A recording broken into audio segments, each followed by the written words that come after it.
So it's been a glorious day here at the O2, the F1 75-year anniversary launch event. Nicholas, how did it feel inside the event? Yeah, I didn't really know what to expect because it was a 2-hour event for essentially showing us 10 cars or 10 liveries because the car's the same one. But it never felt like they were buying time, you know, like they were tap dancing, as we say. Obviously, there were a couple of slightly cringe moments in there, but that's always going to happen in an event like this. So I think Jack Whitehall did a great job. I think overall the presentation was amazing. Like, they clearly spared no expense. And overall, I think it was a really nice experience for all the fans involved. Yeah, so when the main reason we were here was the liveries, and for some people to see Lewis Hamilton in his first kind of public appearance as a Ferrari driver. But the liveries for now, a lot of the talk with the fans that we've spoken to out here has been surrounded the V-Carb livery and the Ferrari livery. For you, what was the livery that stood up? Was it one of those? It was the V-Carb livery, yeah. That was nice. Like the white finish. We were chatting now that it very much reminded us of that Red Bull anniversary livery for Honda in 2021, which was chef's kiss as well. I think this is one of the genuinely. I was thinking at the time, like, this is one of the nicest liveries we've had in a long time.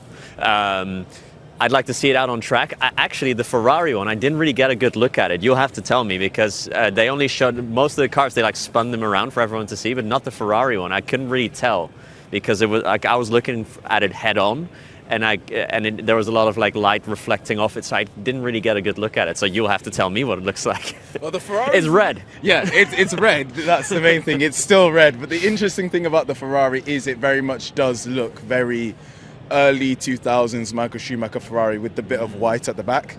And that's why I think maybe the placement of the white looks a bit off. It feels like they've painted half of the kind of Coke bottle area, but not the entire thing. And they could have done it better, but they've gone for something. It might not have worked fully, but I guarantee you once I see it on track, I'll probably like it. That's the thing with Ferraris. But one car I did actually really like, and it reminded me of the Jaguars back in the day, it was the Aston Martin. I thought it looked absolutely brilliant. I always loved that colour of green on a Formula One car. So the Aston Martin, I think, for me, was one of the better looking cars on the grid this season. Yeah, I mean, I was more with every car, to be honest, I was more paying attention to the drivers and the reaction each driver got, because for me, this event was a brilliant gauge of popularity of everyone and everything, because there was the FIA thing as well. I don't know how much you caught of that on stream, but at one point Laura Winter, the presenter, she thanks the FIA for everything they do,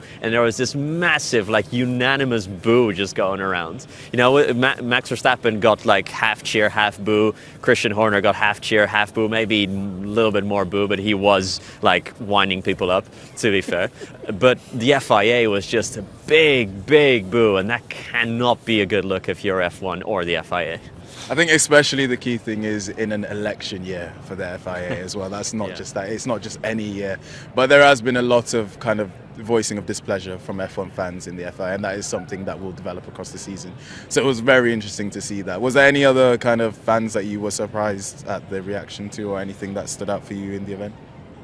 Well, first of all, what stood out is the huge pop that Lewis Hamilton got when he walked into that stage. That is aura, he really had that whole O2. I don't know how many people fit in here, but he had them all eating out of the palm of his hand. Apart from that, I was quite surprised at how popular Alonso was. I know he's really popular, but here as well, as a former rival of Hamilton's, and Carlos Sainz as well. Sainz got a way bigger cheer than Alex Albon, and I thought Alex Albon was kind of a darling here, but Sainz was way more popular than him. I think those were kind of the standouts for me. They seem to be incredibly popular. At least in London, they're very popular. Okay. And then there was, for me, one thing that I did find interesting, because we did some predictions a couple of weeks ago on the streams, and we discussed who we thought would be winning the championships, and a lot of people I spoke to about who they think will be winning the championship. I feel like the kind of consensus has been Charles Leclerc, and I thought it was very interesting to hear him go on the stage and give his one word to describe what he hopes to get from this season as fulfillment, and then change it later. But when he said fulfillment originally, it was to say fulfilling his lifelong dream of becoming a Formula One world champion.